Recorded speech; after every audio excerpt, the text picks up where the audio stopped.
баягы биздин президенттин айкөлдүгү деп эсептеймин. Ал жакта кандай сөздөр айтылган азырынча айтыла элек. Бирок эми жакшылыкка эле жооруп атам.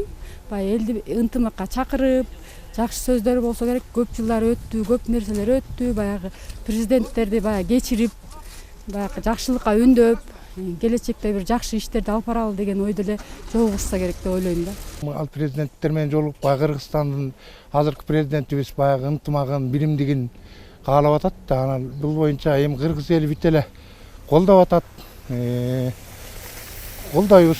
Ошол эми мурунку кийинки кеткен президенттер баары биримдикке келип, ушу Кыргызстаныбыздын өсүп өнүгүшүнө алар дагы салымын кошуп, биримдикте болсок жакшы эле болмок, аябай эле. Менин ой тилегим жакшы жолугушуптур. Элдин каалоосу жакшы, президенттер жолукканда бир чечимге келет.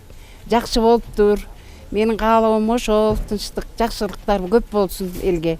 Президент жасап аткан иштер ушул өлкөбүз өнүгүп кетсе, өрүш арса, баарыбыз бирдей болсок деген эле ниет пейил болуш керек. Мен ошондой ойлойм. Бул тиги немени президент менен баардык жолугушкан, ушул алты отун жолугушканы чындыгында бир чети таң калыштуу, бир чети жакшы нерсе, жакшы деп ойлойм да, жакшы жагына деп. Анан Кыргыздын башынан эмнелер гана өткөн эмес. Эмнелерди гана өзү дагы кыргыз эли айкөл эл да, айкөл эл болот. Кечиримдүү эл болот. Анан эң жогорку сапаты, Кыргызстандын эң жогорку сапаты ушул сабырдуу да. Ушул кыргыз эли сабырдуу, ушул сабырдын түбү сары алтын дейт.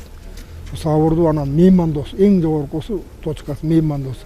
Ошол меймандос болуп эле аман эсен өлкөбүз өнүгсүн. Менин тилегим ошо.